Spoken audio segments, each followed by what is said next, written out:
یو ځل د رمضان نه مخکې حضرت ابو هریره رضی الله عنه فرمایي چې نبی علیہ السلام مبارک صحابه را جمع کړل او یو مزیدار او خشته تقریر وفرمایو. وی فرمایل چې اے مسلمانانو په تاسو باندې یو لویا میاشت را روانه ده. قد اظلکم شهر عظیم، داسې لویا میاشت را روانه ده چې لویی د نیکو په اعتبار ده، د الله د رضا او د الله د رحمتونو په اعتبار لویا میاشت ده. شهر مبارکون، داسې میاشت ده چې هغه د برکت میاشت ده. برکت ورونو څه ته وایي؟ لوی خیر ته وایي. یو سړي سره پیسې لږې وي او د ده کار پې ډېر وشي، دې ته برکت وایي. او که یو سړي سره پیسې ډېرې وي او دې پکې بیا محتاج وي، پیسې ته بې ځایه ولګي، دې ته بې برکتي وایي. رسول الله مبارک فرمایي چې شهر مبارکون، د برکت میاشت ده. ولې؟ عمل لږ او ثواب یې ډېر. او په خپله حضور پاک مبارک فرمایي چې که چا په دې میاشت کې من تقرب الی الله بخصلة، که چا په دې میاشت کې الله ته ځان نږدې کړ په نفلي عبادت، نفل یې وکړه، کان کمن ادى فریضة فیما سوا، دومره اجر او ثواب به الله ورکي لکه په 11 میاشتې د رمضان نه بغیر هغې کې فرض عبادت کړي. نو دا میاشت د ګناه نه هم د صبر میاشت شوه. ګناه ورته راښکاره شي او دی وایي چې نه، زه ځان بندوم، زه صبر کوم د دې ګناه نه او د دې نه ځان ساتم. او دریم په نیکو باندې استقامت، په نیکو ځان د زړه صابرول او ټینګول، دې ته هم صبر وایي. نو په دې میاشت کې دا دوه قسمه صبر شو، د ګناه نه ځان بندول، د دغې نه زړه صبرول، او دویم په نیکو باندې استقامت او صبر کول، دا دوه قسمه صبر شو پکې. نو حضور پاک مبارک فرمایي وی دا د صبر میاشت ده. او رون چې څوک صبر وکړي، په نیکو صبر وکړي او دارنګې د ګناه نه صبر وکړي، د صابر ډېره لویه مرتبه ده. قرآن شریف کې الله فرمائی انما یوفى الصابرون اجرهم بغیر حساب. پروردگار صابرینو لچې پروجه یو سړي ځان صابر کو، صبر و استقامت وکړو، الله پاک به دوی له اجر ورکوي، خو په شمیر نه، بې شمیر او بې حسابه به ورکوي. نو یو شهر الصبر شو. و شهر المواسات، حضور پاک مبارک فرمایي چې دا یو بل سره د ښېګړې میاشت ده. یو سړی الحمد وایي، الف لام در الحی میم در حمد الپیدو 5 حرف دي. نو په نورو میاشتو کې چې د صرف الحمد ووایي نو 50 ثوابونه دي شو، 15 په لسو کې وها 50 شو.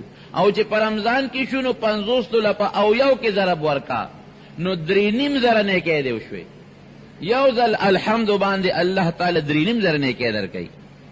سمه ده، ګټې میاشت ده. د موږ پښتانه وایي د لوټ میاشت ده، خو د لوټ دا معنا چې د نیکو لوټ کوه. د لوټ دا معنا نه چې دا خلک ورته جیبونه، د مسلمانانو جیبونه لوټ کوي، هغې دا معنا اخلي. عموما دکاندار طبقه هغې چاړه تېره کړي، وی راشه د لوټ میاشت د مسلمان لوټه، راشه د لوټ میاشت د مسلمان له جیب لوټه. دا ګورې چې څنګه ثواب زیات دی، ګناه هم هغسې زیاته ده. په دې ځان پوه کې جومات کې ثواب زیات دی، خو جومات کې ګناه هم ډېره لویه ظلم دی. په حرم مبارک کې ثواب زیات دی، خو په حرم کې د ګناه وبال هم بیا ډېر زیات دی. نو په روژه کې نیکي او ثواب زیات دی، خو په روژه کې چې د ګناه وکړه او د مسلمان جیب دی لوټ کو او د لوټ دغه معنا کې، نو دومره لوی عذاب دی وګټه چې د حد نه وتی، د حد نه زیات. نو حضور پاک مبارک فرمایي شهر المواسات، دا یو بل سره د ښېګړې میاشت ده. ښېګړه څنګه درونو؟ خوا کې د ګاونډي دی یا غریب دی، د هغه د پېشمني وس نه رسېږي، پټ غوندې امداد ورسره وکړه. د روجمات د ماښام وس یې نه رسېږي، لږ غوندې امداد ورسره وکړه. او صحابو کې دا صفت و. حضور پاک مبارک فرمایي چې چاچا لمن فطر فیه صائما، روجهدار له روجمات یې ورکړه، دله به الله دونه اجر ورکي لکه د هغه روجهدار چې څومره ثواب شوی دی، او د هغه به کمیږي نه، د هغه به نه کمیږي، او هغه اجر به الله ورکي. یوه شوه، ګوره شمېرې 3 ثوابونه حضور پاک مبارک په دې حدیث کې ذکر کړي چې دا کوم درته زه ترجمه کوم. یو خو چې چا چاله روجه ماته ورکو دومره اجر وشو لکه د هغه د روجې برابر د هغه به نه کمیږي. دویم کان عتق رقبته من النار چې بل مسلمان له روجه ماته ورکه دا سټ بدل الله د جهنم د اور نه آزاد کی. دا دوش او دریب ثواب یې څه دی؟ من سقا فیه مسلما یو مسلمان له اوبه ورکړي شربت ماین حدیث کې راځي یو ګوټ اوبه یا مزقت لبن یا یو ساس کې پی یو ګوټ پی یو مسلمان له ورکو دا هغه څومره اجر دی. دې حدیث کې راځي حضور پاک مبارک فرمایي چې الله به زما د حوض کوثر اوبه دله ورکي د قیامت پر ورځ باندې او داسې اوبه دي چې د جنت د تلو پورې به د محشر په دې لوی میدان کې په د تنده رانشي. نو چې جنت ته ننوځي هلته خو بیا تنده شته نه د محشر هغه لوی میدان چې زمونږ پښتانه وایي او د حدیث مضمون دی چې نور به نیزواري دا د حدیث مضمون دی. تاو به ډېر زیاتي خلک به په خپلو خولو کې څوک د نامه پورې څوک د کونډو پورې څوک د مرۍ پورې څوک د خولې پورې ډوب به پراتي هغې کې رب العالمین تعالی د روجې د برکت ته تنده ختموي او پسې دله ختموي د حوض کوثر د حضور پاک مبارک د هغه خشتمه دیدار حوض په اوبو باندې. صحابه سوال کوي چې د الله رسوله مونږ خو غریبانان یو هر چا سره خو روجه ماتې نه چې بل مسلمان لی ورکي وی دا ثواب الله هغه چا له ورکوي چې مسلمان لی یو ګوټو به ورکي. ګوره معمولي غوندې خبره شوه. نو وروڼو د ښېګړې یو بل سره ښېګړه او یو بل سره امداد کول نبی علیه السلام مبارک فرمایي دا د دې میاشت ده ډېره لویه د برکت میاشت ده دومره د برکت میاشت چې په مخ د ځمکه دومره د برکت میاشت چېرته نه ده معلومه شوې خو چې مسلمان الله ته توجه وي ګورې دا پکې شرط دی. مونږ به یو کور کې د ماښام 15 قسمه ترکارۍ پرتې پکوړې به پرتې وي کباب به پرتې وي میوې به پرتې وي 2 قسمه ترکارۍ به پرتې وي په ګاونډ کې بل غریب بنار اوږي هغه هېڅ درک به نه لګي د هغه غم به راسره نه. دا صحابو جون خو نو. حضرت ابو طلحه رضی الله عنه فرمایي چې نبی علیه السلام مبارک یو ځل میلمانه رالل وی دا به څوک بوځي وی صاحب دا مال راکه دا یو میلمه خو به زه بوځم کور ته یې بوت د ښځې نوم یې ام سلیم د خوراک څه شته ما خو د پیغمبر علیه السلام میلمه راوستی دی دا څونه د برکت خبره ده چې د حضور پاک میلمه دی همې راوستی دی وی نور خو نن خو څه نشته دومره شته چې ماشومانو له مې څه شی برابر کړی دی وی ښه داسې وکړه چې دا ماشومان وغولوه او دودکه او دا خوراک چې دی نو دا به مونږ د میلمه له ورکړو ډېره ښه ده. ماشومان په لوبو ټوقو اخوا دېخوا مشغول لا مشغول چې ماشوم په لوبو ستړی چې خوب ورشي که نه نو ماشومان یې اوږي اوده کړل. اوس قاعده دا ده چې میلمه څه خوراک ږدي نو پخپله به هم ورسره خورې بعضې میلمه وایي چې ته یې نه خورې زه یې هم نه خورم نو دا خاوند یې ښځې ته وایي هغه زمانه کې د پردې د آیاتونه لا نو نازل قبایلي علاقه وه یو ځای به خلکو ډوډۍ خوړه وی ښځې څه به کوو وی ما له چل راځي داسې به وکړمه چې ډوډۍ سینګ کېدم نو ډیوه به پوکې غوندې ورکړم په دې خیال چې دا زه رڼۍ کمه ده ټیک کوم نو چې ورنږدې شم پوکې به ورکړم مړه به یې کړم ته به ډیوه دې مړه شوه ډیوه زه مورې ټیک کوم یاره نه ټیک کېږي بس مونږ به ورسره هسې لاس ښکته کوو چې میلمه پی نه شي چې دوی ونه خوړو میلمه به پکې موړ کړو دې ته ایمان وي مونږ څه چل کوو الله اکبر لا اول خو میلمه ته چې را روان یو بیا د روژه ماتې ټیمې په وخت 6 منټه مخکې دروازه ورته بنده کړي چې په لاره سړی وي نو شاک ووته دروازه ورته بنده کړي او که داسې را باندې څوک میلمه پېښم شي نو چې کم سودېدلې قصې پیسې دي هغه وله راوباسو او مخکې به د تندي تروش کړو چې دوباره بیا دا را نازل نه شي تندي له 15 غوټې ورکړو دا هم ګناه ده د میلمه مخکې به ښځې ته او بچو ته قار او غصه نه کوي ګوره د شریعت مسله ده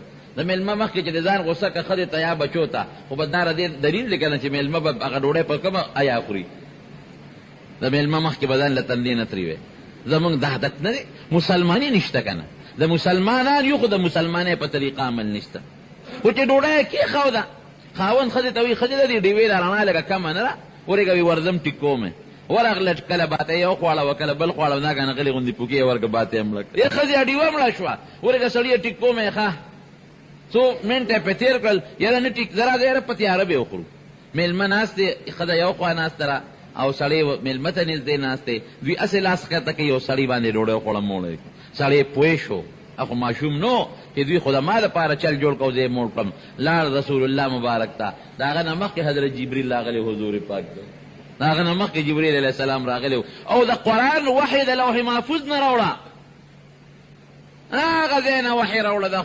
ویؤثرون علی انفسهم ولو کان بهم خصاصه، چې ستا داسې ملګري دي. ګوره الله صفت کوي چې که خپله اوږیم دي ځان باندې نار نهوره تېروي خو بل مسلمان مړی. ایمانی جذبه قرآن کې الله صفت کوي فوراً د رب خو مضبوطه. الله ته خو یو شی پټېږي نه، دا دې نه دي خبره، والله خبر دی. لا سړی نه دي راغلی مېلمه چې حضور پاک د جبرئیل علیه السلام قرآن راوړي. قرآن کې الله صفت کوي، صفت دې ته مسلماني وایي.